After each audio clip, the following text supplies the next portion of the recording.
Hey guys. Swim here. Hey, Swim. We really complain about the aspects of not enough RNG. We just don't really attribute it to RNG. And a few things to talk about are the early stagnation of the metas and the problem of the coin flip. For example, if you take Gwent and you scale it to have the same amount of RNG as Hearthstone does, which I'm not suggesting you should do, but let's think about it. If you did, basically you'd see coin flip win rates start to equalize at closer to 50%.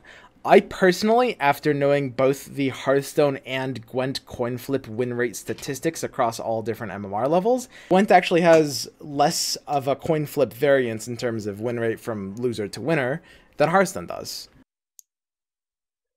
I'm not exactly sure what your argument is here. More RNG, of course, would make the coin flip less of a difference, but that's hardly an argument for more RNG by itself. You just state that you believe the Hearthstone coin flip has bigger variance than the Gwent coin flip. That may very well be true, but I don't think Gwent players will be happy with that as an explanation to fix the coin flip by adding RNG. There are many other ways to fix the coin flip that wouldn't involve RNG at all, so I have to say this is a pretty weak argument for adding more RNG to the game. So in addition to that, something that I think people complain a lot less about, but something that's also as big of a problem for Gwent, if not maybe a bigger problem, is the problem that the meta in Gwent gets solved or stagnant very quickly compared to other games. You'll notice that the meta in Gwent after even a relatively big patch, like take for example, the patch we had a couple months ago with 35 cards, 30 of them being bronze cards, which of course have the most meta impact simply because they define archetypes you're able to play. Even after that big patch, everyone was excited about Gwent for a while, but the meta gets resolved pretty extremely quickly. So is the fact that the meta stagnates quickly a problem with the lack of RNG cards, or is it the game design itself? When your opening hand is almost half your deck, and you can mulligan into a pretty good deck almost every time, and there's very little draw RNG since you only draw cards at the beginning of each round, there's only so much variance you can add to the game. Hearthstone, there's limited options every turn, so it's almost impossible to reliably play a deck the exact cards you want every turn. Whereas in Gwent, you can often do that, also because of the lack of a mana curve. So is the fact that the meta stagnates quickly because of these lack of RNG cards, or is it just part of the game? This may also be just a lack of card and deck options so far in the game. Even if you add 35 cards at once, there's still only 15 leaders, and some leaders don't even have one archetype, and very few have more than one. So once we add enough cards so that, you know, maybe Soldiers is a viable archetype in Nilfgaard, maybe John Calvate is viable again, maybe we'll have less meta stagnation. But as the card pool expands, I expect we'll see more viable strategies emerge, and thus more complex meta that takes more time to settle down. And I'm hoping that will fix part of the problem without adding more RNG just to make it harder to figure out what decks are the best, because they will get figured out eventually. This is also related to a problem that Gwent has, where net decking is maybe a little more prevalent than in other games even, although of course it's very prevalent in other games, simply because Gwent is so formulaic, it's so distilled down to its core factors, which is both a good thing and a bad thing, but it is so far down that road that many players will often feel like they might need to net deck to stay in the competition, right? Net decking is not really a problem, it's just a part of games. Decks are the base of Gwent, and without understanding the game deeply, it's impossible to make the best decks. Every new player that wants to improve as fast as possible should net deck and analyze the plays of the best players until they understand the game deeply enough to brew their own decks. Personally, I know I spent 3 years or so playing Hearthstone before I was competent enough to play and make decks that I could take to Legend on my own.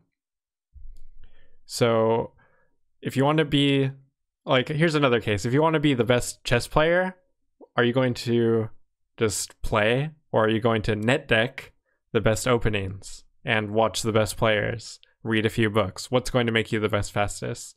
It's just a part of the game, and I don't think making it harder to find the best decks is going to be... First, it's not going to reduce net decking, and second, it's not going to help to add RNG. And then on top of all that, you have the very common arguments for why RNG is good in Gwent, which is, you know, the fact that it makes the game more fun and accessible, or that it leads to a better kind of esports experience, which might seem weird, but it's probably true, because esports is more about watchability than playability, which a lot of people don't want to be the case, but it kind of ends up being the case. Esports needs to be exciting. One problem with Gwent is that in a lot of cases, probably way too many cases, because you have both hands right there, it ends up incredibly deterministic. It can be even from as soon as like 30 seconds into the game, where you can be, you know, 80-90% sure that one side will win. This is where I think you hit on the most salient point. In Gwent right now, nearly all of the RNG in the game is determined from the outset, with the opening hands and the coin flip. Which means, as you said, it can be relatively easy to predict the outcome of a game after seeing the opening hands and the color of the coin. The subtle plays can indeed influence the outcome of the game, and the differences between good players and the top of pro ladder is the difference between 60 and 70% or so of win rate. So I do believe RNG added the right way can improve the win rates of the top players. I'll get back to this at the end of the video. That there's certain kinds of RNG that's good and bad. For example, I feel like Hearthstone gets a bad rap for having too much RNG, and it totally does, but I think maybe more so than that, it has too much bad RNG, right? Cards like Ragnaros, cards like Yogg-Saron, cards like Mind Control Deck and Sylvanas, cards like, in the early game influencers as well, cards like Knife Juggler, these are all forms of like very, very bad RNG, right? They have no sort of, you can't really play around them. With Sylvanas and Mind Control Tech you can. In fact, with all of them you can to a decent degree. But good RNG is maybe there as kind of something that sets up more strategic plays rather than something being a finisher to strategic plays. Take the Discover mechanic, for example. Discover was touted in Hearthstone as pretty much like the best, or one of the best mechanics ever added to the game, and that's because it's a nice compromise between RNG and actually having some like skill and variance. It creates some really unique situations and mixes games up while giving you as a player some way to dictate those situations, right? Realizing the card pools of Discover, thinking about what you could possibly get, seeing outs, and then of course, because you're discovering a card that you then play, you still have to play the card you're discovering instead of basically just winning or losing the game depending on where Ragnaros goes, right? I agree with you completely here, but I believe your previous arguments, most of which were not very convincing, kind of left a sour taste that people are not willing to hear what you had to say here. And I believe there are a few better arguments to be made in favor of RNG, so I want to touch on a couple of them now. First, I think RNG, done right, makes for a game that rewards better players more often. Not just the players who've learned the decks the best, which is who dominates the ladder now, but the players who can adapt to new situations that they've never seen before. With the current amount of RNG in the game, a lot of who wins comes down to who's experienced the widest number of situations and has learned the best path to victory from all of those situations. It's like a speedrunner who's really good at playing one game, and they've memorized all the little tricks, but that's all they know. With a little more RNG, we'll see more creative players take over. Players like you, who are innovative in decks and know how to make good decisions in board states that they've never seen before. Let's take the new Discover mechanic, for example. Outcomes can be somewhat controlled, but if both players are playing a couple of Discover cards, there will be situations not like anything either player's seen before come up pretty often, and this will require original thinking. And second, this kind of RNG is good for esports. It gives the best players a chance to make the 10 billion IQ plays that demonstrate their ability far beyond a normal player. It also gives creative players a chance to shine over mechanical players.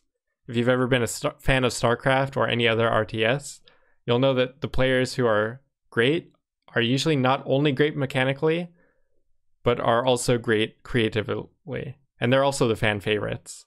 The players who bring new strategies and execute in unique ways are the ones we tend to want to root for over the players who just refine their game, shaving off seconds mechanically. We want to reward those who innovate, not only those who refine. The right kind of RNG cards and mechanics added to Gwent will reward creative players, be more entertaining to watch, and increase the longevity of the game. If you guys like this video, let me know in the comments what you'd like to see next. I can expand further on what cards from the new set are the good kind of RNG and what cards aren't, or explain why net deck haters are just afraid of winning. If you thought this video was fun, interesting, or helpful, leave a thumbs up. If you thought it sucked, give me a thumbs down. If you want to see more, subscribe, follow me on Twitch, check the links in the description. If you want to see more videos, check these out. Bye.